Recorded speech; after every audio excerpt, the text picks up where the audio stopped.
Okay बच्चों, हमारा chapter कौन सा चल रहा है? ये साझेदारी का साझेदार की मृत्यु, साझेदारी फर्म में साझेदार की मृत्यु। ठीक है, तो पिछली वीडियोस में हमने काफी सारे क्वेश्चंस करा दिए थे। 29 आरसी हुआ था लास्ट।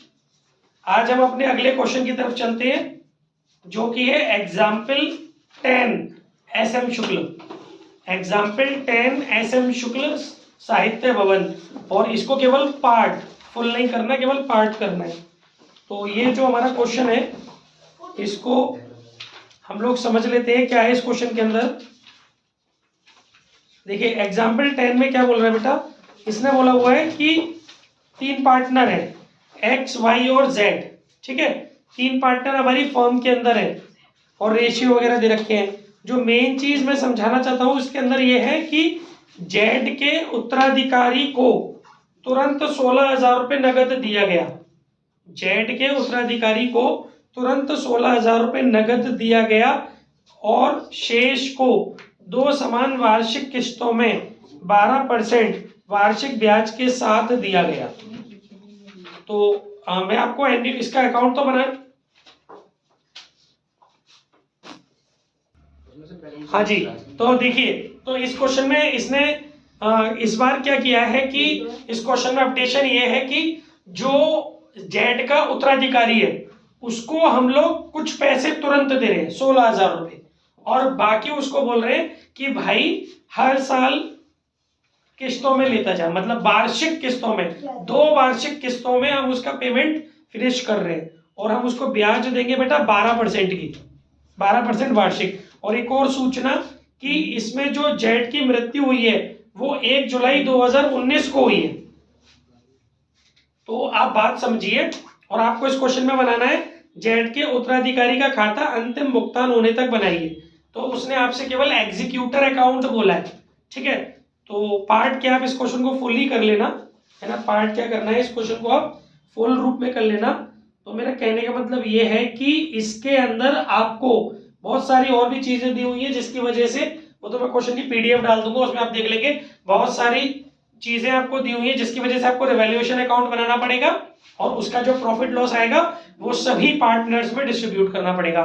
उसके बाद आपको जेड का कैपिटल अकाउंट बनाना पड़ेगा, क्योंकि क्वेश्चन में बहुत सारी चीजें दी हुई हैं जो जेड के कैपिटल अकाउंट में क्रेडिट होनी है, और कुछ चीजें हो सकती है जो जेड के कैपिटल अकाउंट में डेबिट होनी है। तो वो सब काम रोज आप कर रहे हैं, इसीलिए मैं इस क्वेश्चन में नहीं करा रहा हूं, पर आप घर से कर लीजिएगा। लेकिन इसके बाद एक बात जो सबसे जरूर रूप से आपको ध्यान रखनी है, जो मैंने पिछली वीडियो में भी बताई थी, कि जो जेड का कैपिटल अकाउंट होता है वो क्लोज होता है जेड के एग्जीक्यूटर के नाम से। ठीक है, तो वो भी आप कर लेंगे। तो अब हम वो वाला अमाउंट यहां से उठा ले रहे हैं, जो जेड का एग्जीक्यूटर अकाउंट आ रहा है वो आ रहा है 60,400 रुपए। उसके बाद में आपको जेड का एग्जीक्यूटर अकाउंट बना के दिखा रहा हूं। हमारा एग्जाम्पल है ये 10 एस एम शुक्ल। ठीक है, जेड का एग्जीक्यूटर अकाउंट बना के दिखा रहा हूं मैं आपको, डेट के साथ 2 साल तक बनाना है। जेड्स एग्जीक्यूटर अकाउंट, देखो भाई, सबसे पहले जो उसकी डेथ हुई है वो हुई है 1 जुलाई 2019 को। तो यहां जो सेशन डलेगा वो डलेगा 2019-20।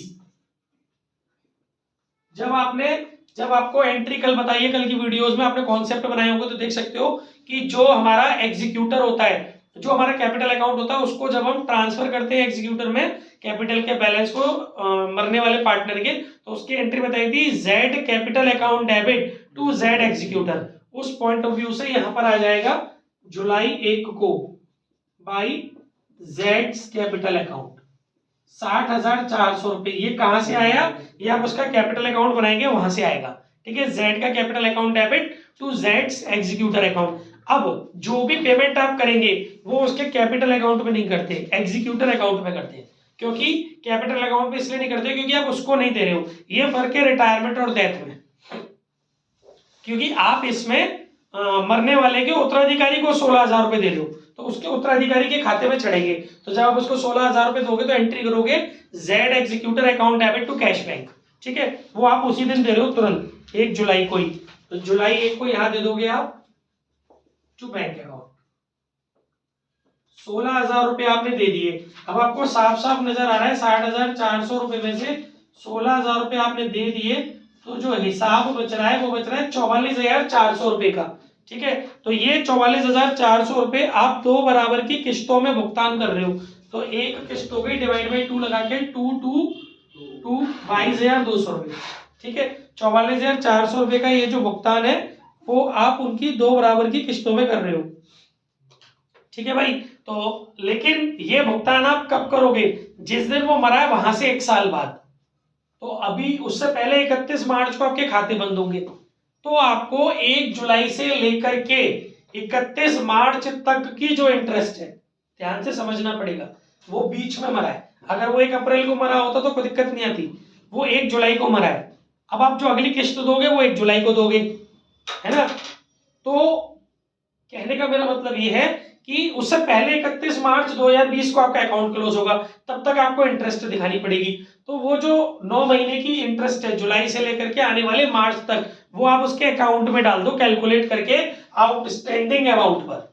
ठीक है, तो भाई मार्च 31 को आप इंटरेस्ट जब उसके फर्म जब इंटरेस्ट उस एग्जीक्यूटर के अकाउंट में डालेगी तो उसकी एंट्री होगी इंटरेस्ट अकाउंट डेबिट, क्योंकि फर्म के लिए तो लॉस है इंटरेस्ट, क्योंकि जब आपको रियल प्रॉफिट लॉस निकालना है तो आपको सारी चीजें अप टू डेट करनी पड़ती है ना। Interest account debit to Z executor account, क्योंकि आपको जिस अकाउंटिंग पीरियड का बनाते हो, जो आपका अकाउंटिंग पीरियड होता है, वहां तक के सारे एक्सपेंसेस भले ही वो कैश में दिए हो या ना दिए हो, अगर वो इनकर्ड हो चुके हैं तो वो आपको दिखाने पड़ते हैं, लेखांकन की अवधारणा में आपने पढ़ा हुआ है।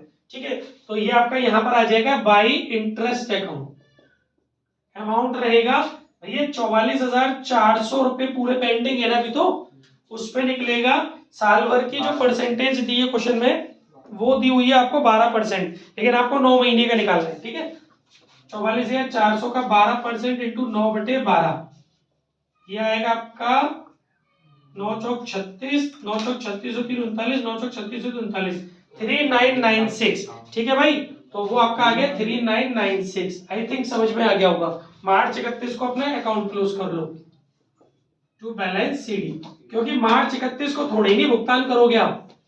ठीक है, इन दोनों को जोड़ोगे तो ये आ जाएगा 64396, और जिसमें से आप ये माइनस करोगे तो ये बचेगा आपका 48396। ये आ सकता है, मोस्ट इंपॉर्टेंट है। ठीक है, ये आप अगले साल उतार कर ले आओ 2020-21, ये उतर के इधर आ गया अप्रैल 1 में बाय बैलेंस बीडी। आगे बच्चों समझ में? अब आपको 3 महीने की इंटरेस्ट तोड़ देनी है, क्योंकि 1 जुलाई को भुगतान कर रहे हो ना, तो अभी अप्रैल मई और जून 3 महीने की इंटरेस्ट आप इसके ऊपर लगाइए। तो 3 महीने की इंटरेस्ट लगाइए, वही जो आउटस्टैंडिंग अमाउंट था 44,400, 44,400 इंटू 12% इंटू 3/12, इस तरीके से सामने वाले को साल भर की ब्याज समेत किस्त मिलेगी। ठीक है, तो जब आप इसको सॉल्व करोगे तो ये आएगा 1332 रुपए, 1332 रुपए, वो आप जून 30 को दिखा दोगे बाई इंटरेस्ट अकाउंट 1332 रुपए, एंट्री में बता ही चुका हूं। ठीक है, अब आप जो पेमेंट करोगे बच्चों दिमाग से सोचो कितना करोगे। एक तो 22,200 रुपए प्लस ये दोनों ब्याज, ये सब आप उसको दे दोगे एग्जीक्यूटर को। कब दोगे?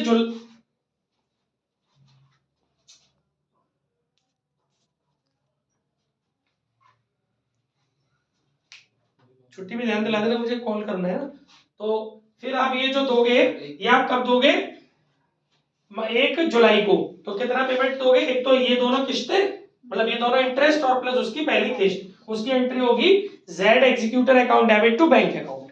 ठीक है, तो जुलाई 1 टू बैंक अकाउंट, एक किस्त देनी है आपको, साल भर हो गया इसलिए, है ना, साल भर हो गया ना, प्लस ये जो ब्याज उसकी है वो देंगे आप। तो ये आपका अमाउंट बनेगा, ये अमाउंट बनेगा बेटा आपका 27,528 रुपए।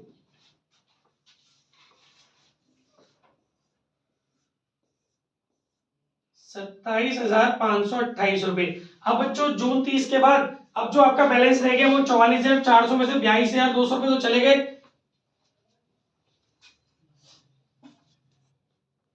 आपके 44,400 में से 22,200 चले गए, तो बचे कितने अब? 22,200।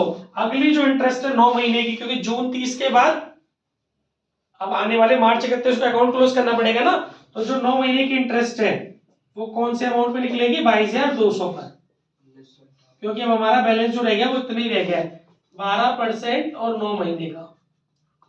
तो ये आपका निकल के आएगा 1998 रुपए। ठीक है, उसके बाद आप बैलेंस निकाल लोगे इस अकाउंट का डेबिट क्रेडिट घटा के।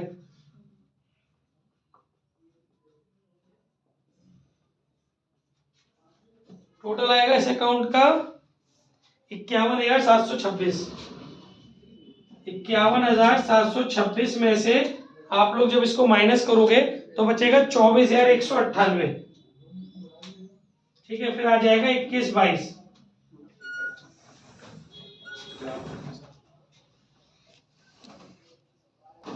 हाँ, तो ये अब अपना जो बैलेंस बचेगा वो आ गया 24,198 2021-22। ठीक है, ये उतर के इधर आ गया अप्रैल 1 को बाय बैलेंस बीडी 24,198। अब इस पे लगेगी 22,200 पे लगेगी बची हुई 3 महीने की, क्योंकि फिर जुलाई को तो पेमेंट हो ही जाएगा। जून 30 को बाई इंटरेस्ट,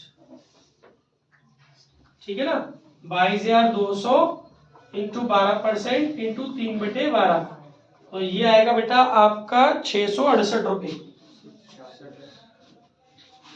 666 रुपये। ठीक है, चलिए तो ये आप इधर दिखा देंगे 666 रुपये। फिर आप जुलाई 1 को पेमेंट कर देंगे टू बैंक। एक तो 22,200 रुपये प्लस ये दोनों इंटरेस्ट, एक ये वाली 1998 और 666, तो ये आपका अमाउंट बनेगा 24,864 रुपये।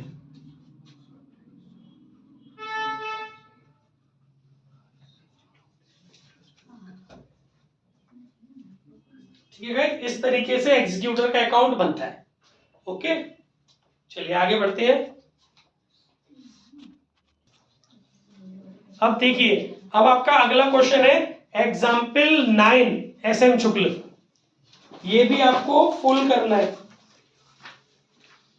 एग्जाम्पल 9 एसएम शुक्ल, मैं मेन चीज बता दे रहा हूं, घर से फुल कर लेना। देखो इस वाले क्वेश्चन में एक तो आपको ध्यान से सुनना, ये बहुत अच्छा क्वेश्चन है, आपको बहुत कुछ अच्छा सीखने को मिलेगा इस क्वेश्चन में। इस क्वेश्चन में क्या हुआ है, ओम एंड कंपनी, एक मतलब एक फर्म है जिसका नाम है ओम एंड कंपनी। ठीक है, इसमें 3 पार्टनर है XYZ। ओके, और पूरी उनकी बैलेंस शीट दी हुई है। इस बैलेंस शीट के अंदर ध्यान से सुनिए, मेन बात है जो चेंज होने वाली है। इस बैलेंस शीट के अंदर जनरल रिजर्व दिया हुआ, बाकी भी बहुत सारी चीजें दी हुई है, बहुत सारी एडजस्टमेंट्स दी हुई है। करवाया क्या है इसने, पहले ये सुनो। इसने बोला है कि विस्तृत कार्यात्मक टिप्पणी देते हुए, मतलब वर्किंग नोट्स दिखाते हुए 31 दिसंबर 2020 को, इनके जो अकाउंट बंद होते हैं वो दिसंबर में होते हैं। 31 दिसंबर 2020 को ओम एंड कंपनी के साझेदारों के पूंजी खाते बनाइए, जेड के उत्तराधिकारी का खाता तथा आर्थिक चिट्ठा बनाइए। ये एक नई चीज बनवाई है इसने, बैलेंस शीट। और वो भी कौन से दिन, उस दिन नहीं जिस दिन वो मरा है, बल्कि उसके बाद जब इनका ईयर क्लोज हुआ है उस ईयर में। क्योंकि इस क्वेश्चन में जो इनका पार्टनर है जेड, जो मरा है, वो मरा है बेटा, उसकी जो डेथ हुई है जेड की, वो हुई है अच्छा ओके, उसी दिन हुई है, राइट, ठीक है। हाँ, वही मेरे को लग रहा था कि ऐसे कैसे लग जाएगा। ठीक है, वही है। तो 31 दिसंबर को उसकी डेथ हुई है। लेकिन अब आपको एक यहाँ पर, अभी तक किसी भी क्वेश्चन में बैलेंस शीट नहीं आई। अब आपको एक बहुत यूनिक बात बताता हूँ बैलेंस शीट के रिगार्डिंग, सुनिएगा, जो अभी तक शायद आपने सोची ना हो। पहली चीज, सबसे पहली चीज, जनरल रिजर्व। आपको जो क्वेश्चन के अंदर बैलेंस शीट दी हुई है उसमें जनरल रिजर्व कितना दिया हुआ है, 30,000। और आप लोग बहुत अच्छे से जानते हो कि जनरल रिजर्व को भी आपको मरने वाले पार्टनर,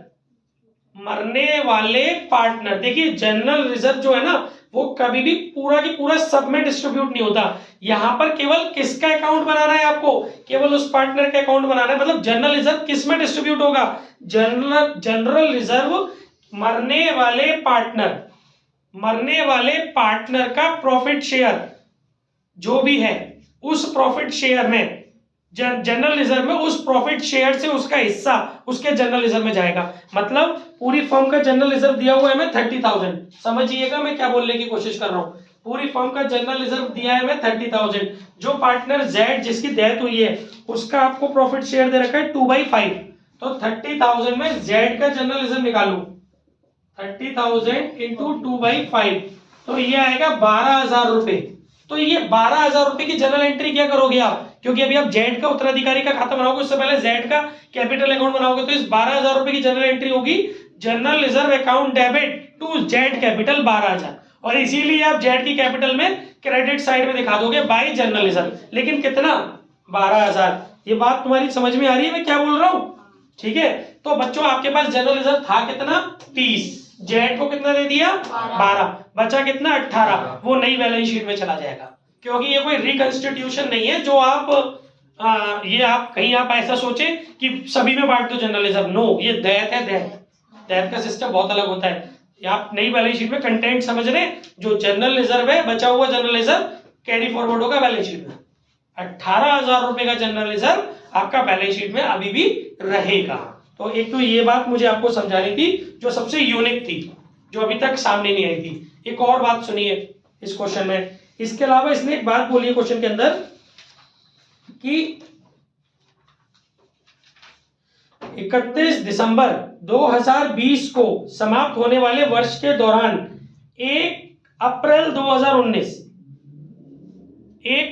2019, अच्छा 31 मार्च बोला है इसने, ओके ओके ओके बेटा, ये अकाउंट इनके 31 दिसंबर को क्लोज नहीं हो रहे, अकाउंट इनके 31 मार्च को ही क्लोज हो रहे हैं, वो मरा 31 दिसंबर को है। थोड़ा सा कंफ्यूजन हो गया था शुरू में, पूरा क्वेश्चन नहीं पढ़ा था हमने, इसलिए मरा वो 31 दिसंबर को, अकाउंट इनके 31 मार्च को ही क्लोज हो रहे हैं, ठीक है ना, 31 दिसंबर को ही हो रहे हैं सर, ढंग से देखा करो। नहीं वो हो रहे हैं उनके, पर इस बार 31 दिसंबर को मैं बोल रहा हूँ फर्म नॉर्मली अपने खाते 31 मार्च को बंद कर दिए, इस क्वेश्चन में तो हमें केवल उस दिन बनाना होता है जिस दिन डेथ होती है। ये तो on the date of death accounting करनी होती है, लेकिन नॉर्मली जो वर्ष खत्म हो रहा है इनका वो 31 मार्च हो रहा है। ये बात हम बताने की कोशिश कर रहे हैं, जो नॉर्मली इनका खाते बंद होते हैं वो 31 मार्च को होते हैं। हमें क्वेश्चन पढ़ के ऐसा लगा था कि 31 दिसंबर को खाते बंद हो रहे, नहीं, खाते बंद हमेशा 31 मार्च को कर रही है ये कंपनी, लेकिन वो तो 31 दिसंबर को, 31 दिसंबर क्या, अगर वो 15 दिसंबर को मरा होता तो 15 दिसंबर को बंद करते, तो वो तो इलॉजिकल बात है, वो तो उस दिन अकाउंटिंग करते हैं जिस दिन उसकी डेथ हो रही होती है ना, वो तो एक अलग कॉन्सेप्ट है। ठीक है, फिलहाल आप बात समझो कि डेट का क्या मैटर है। 31 मार्च को समाप्त होने वाले वर्ष के दौरान, यानी आपका वर्ष जो खत्म होता है 31 मार्च 2020 को खत्म हो रहा है, तो शुरू कब हुआ होगा, 1 अप्रैल 2019 को। 1 अप्रैल 2019 को यानी शुरू में क्रय की गई 40,000 रुपए की लागत की कार को यात्रा व्यय खाते में डेबिट कर दिया गया था। यानी कि आपने एक असेट्स खरीदी थी, इस साल आपने एक असेट्स खरीदी थी, गलती से आपने उसको खर्चा दिखा दिया था। तो बच्चों ये तो गलत है, जब आप कार खरीदते हो तो उसको असेट्स में दिखाओ ना, आपने उसको उसमें क्यों दिखाया, अपने खर्चे में क्यों दिखाया, तो इसकी वजह से आपका जो प्रॉफिट आया होगा इस साल वो घट गया होगा। तो इसमें जो ख्याति व्याति निकाली है वो लाभों के आधार पर निकाली है। तो पहले आपको पिछले वर्षों के लाभ दे रखे हैं, आपको और भी लाभ दे रखे हैं, तो उस लाभ में यानी कि जो आपका करंट ईयर का लाभ है 31 मार्च 2020 वाला जो लाभ है ना, वो लाभ बेटा आपको क्वेश्चन के अंदर दिया हुआ है, वो लाभ आपको इस क्वेश्चन के अंदर दिया हुआ है 30,000 रुपए। क्वेश्चन में कई सारे वर्षों के लाभ दे रखे हैं, तो जो करंट ईयर का लाभ है 31 मार्च 2020 का जो लाभ है वो दे रखा है 30,000। तो आपको क्या करना पड़ेगा, इसमें मतलब एक तरीके से एबनॉर्मल कैपिटल एक्सपेंडिचर, मतलब कैपिटल एक्सपेंडिचर शामिल है आपके खर्चों में, आपके लाभ में। आपने अपने लाभ में कैपिटल एक्सपेंडिचर को घटा दिया, जो कि नहीं घटाना चाहिए था। तो आपको क्या करना पड़ेगा, इस 30,000 रुपए में जोड़ना पड़ेगा, किसको, ये जो आपने कार खरीदी थी 40,000 की, तो 30,000 में आप क्या करोगे, 40,000 रुपए को ऐड करोगे, तो आपका करंट ईयर का जो प्रॉफिट आएगा वो कितना आएगा, 70,000 रुपए। समझ में आ रही बात। लेकिन एक बात और बोली गई है इसमें आगे कि इस पर 20% का डेप लगाना है अपलिखित मूल्य पर, यानी कि अब आपको इस पर डेप भी लगाना है। तो डेप कितना लगना है भाई, 20%। तो 8,000 रुपए का डेप हो गया, 40,000 का 20% कितना हो गया, 40,000 रुपए की लागत है ना, 20% 8,000 रुपए का डेप। जब आपने उसको असेट्स नहीं माना तो डेप भी नहीं लगाया होगा अभी तक, अब आप उसको असेट्स मान रहे हो तो आप प्रॉफिट में जोड़ रहे हो, क्योंकि आपने गलत घटा दिया था उसमें से, लेकिन उसमें से डेप तो घटानी पड़ेगी ना 8,000 रुपए की। तो कहने का सिर्फ इतना सा मतलब है कि करंट ईयर का 2020 का 31 मार्च 2020 का जो प्रॉफिट होगा वो कितना होगा, 62,000 रुपए। तो जब भी आप इस 31 मार्च 2020 का इस क्वेश्चन में जहां भी प्रॉफिट का यूज करेंगे उसमें आप यूज करेंगे 62,000। दूसरी बात, अब आप बैलेंस शीट बनाओगे, बैलेंस शीट में जो कार जाएगी, क्योंकि आपकी ओल्ड बैलेंस शीट जो क्वेश्चन में गिवन है उसमें कार नहीं है, लेकिन अब आप जिस दिन उसकी डेथ हुई है 31 दिसंबर 2020 को जब आप बैलेंस शीट बनाओगे तो आपको ये कार दिखानी पड़ेगी 32,000 रुपए पर। आगे बात समझ में? आपको उस दिन जिस दिन उसकी डेथ हुई है उस दिन आपको कार दिखानी पड़ेगी कितनी? 32,000 रुपए की। ये वाली बात भी बुद्धि में घुस गई होगी, ठीक है। और इसके अलावा ये आप जानते ही हो कि लाभों में हिस्सा निकालते हैं मरने वाले का ना, ईयर शुरू होने से लेके from the date of death, वो सब आपको कराया हुआ है। वो 9 महीने का निकलेगा, क्योंकि 1 अप्रैल को ईयर शुरू हुआ होगा, 31 दिसंबर को वो डेथ हो गई, तो 9 महीने का। तो वो पीएनएल सस्पेंस होता है, वो उसके कैपिटल अकाउंट में चला जाता है, और वही पीएनएल सस्पेंस बैलेंस शीट में असेट्स में जाएगा। जो आप नई बैलेंस शीट बनाओगे वो पीएनएल सस्पेंस आपका बैलेंस शीट में असेट्स में भी जाएगा, ठीक है। और एक और चीज जो आपको समझनी है कि ये आपका जो 40,000 रुपए का कार ये इस बार जोड़ा आपने प्रॉफिट में, उसमें से 8,000 रुपए का आपने डेप घटाया, तो देखा जाए तो अल्टीमेट 32,000 रुपए का प्रॉफिट आपका बढ़ गया, क्योंकि वो आपको क्वेश्चन में कितना दे रखा था 30, अब कितना हो गया 62, तो कितने रुपए का प्रॉफिट बढ़ गया 32,000 रुपए का। इस प्रॉफिट को भी आपको पार्टनर्स में डिस्ट्रीब्यूट करना पड़ेगा। अगर कोई करेक्शन करने से आपका प्रॉफिट बढ़ता है और आप उस ईयर का कैपिटल अकाउंट बना रहे हो तो इस प्रॉफिट को भी आपको पार्टनर्स के कैपिटल अकाउंट में क्रेडिट करना पड़ेगा बाय कार ब्रैकेट में प्रॉफिट उनके रेशियो में, ओल्ड रेशियो में, क्योंकि वो उस दिन तक का है वो, ठीक है। तो 20,000 रुपए को इनके ओल्ड रेशियो 32,000 रुपए को इनके ओल्ड रेशियो 1:2 में आप लोग डिस्ट्रीब्यूट करोगे। ये प्रॉफिट क्रेडिट साइड में जाएगा पार्टनर्स कैपिटल अकाउंट में। बहुत इंपॉर्टेंट क्वेश्चन है। बस इतना ही था इस क्वेश्चन में, ठीक है ना। इसके बाद लास्ट क्वेश्चन और है, जल्दी से 1 मिनट में डिस्कस कर लेते हैं। एग्जाम्पल 8 SM शुक्ल है ना, इसकी फोटो खींचो पहले। हाँ, तो आज का लास्ट क्वेश्चन कौन सा बताया मैंने भी? एग्जाम्पल 8 SM शुक्ल पार्ट। फुल नहीं करना, केवल पार्ट समझ लीजिए। इसमें क्या पार्ट है? इसमें कह रहा है क्यू की, देखिए पार्टनर है PQR, ठीक है। जो सेकंड नंबर का पार्टनर है क्यू की मृत्यु पर क्यू के उत्तराधिकारी को तुरंत 1 लाख रुपए दिए गए और शेष रकम बाद में दी जाएगी। देखिए इसमें किस्तबाजी नहीं करवा रहा। तो अब आप जब उसका एग्जीक्यूटर अकाउंट बनाओगे ना, और इसमें लिखा है कि उससे संबंधित खाते बनाइए, यानी कि आपको एक तो Z का कैपिटल अकाउंट बनाना पड़ेगा, सॉरी क्यू का कैपिटल अकाउंट बनाना पड़ेगा, फिर क्यू का एग्जीक्यूटर अकाउंट भी बनाना पड़ेगा, क्योंकि मैंने बोला कि मरने वाले पार्टनर के उत्तराधिकारी को कुछ भी हम देते हैं तो वो उसके कैपिटल अकाउंट में नहीं दिखाते, उसके एग्जीक्यूटर अकाउंट में दिखाते हैं। तो आप एग्जीक्यूटर अकाउंट में पहले तो कैपिटल अकाउंट का बैलेंस उतार के ले आओगे, अभी बताया था क्रेडिट साइड में, फिर जो दे रहे हो वो डेबिट साइड में दिखा दोगे जैसे दिखाया था, है ना। लेकिन जो बैलेंस बचेगा वो उसके लोन में, एग्जीक्यूटर के लोन में ट्रांसफर कर दोगे। ये एक नई चीज आपको सीखने को मिल रही है, क्योंकि एग्जीक्यूटर का बैलेंस जो बचता है फर्म उसको उसके लोन के अकाउंट के नाम से ओपन कर देती है, यानी कि क्यू का जो एग्जीक्यूटर अकाउंट है उसको जो आप क्लोज करोगे वो करोगे क्यूज एग्जीक्यूटर लोन के नाम से। एंट्री होगी Q's executor account debit to Q's executor loan account, और ये एग्जीक्यूटर का लोन अकाउंट जो है वो बैलेंस शीट में लायबिलिटीज में चला जाएगा, ठीक है। और एक छोटा सा एग्जीक्यूटर लोन अकाउंट बना लेना, इस एंट्री की मदद से उसका एग्जीक्यूटर के नाम से क्रेडिट आ जाएगा और वो बैलेंस शीट ही बन जाएगा, फिर ये बैलेंस शीट में चला जाएगा, ठीक है। इस क्वेश्चन में इतना ही था। आई थिंक सारी बातें समझ में आ गई होगी, बाकी इस क्वेश्चन में कुछ नहीं है। चलिए कल अगली वीडियो में नेक्स्ट चैप्टर के डिस्कस करेंगे।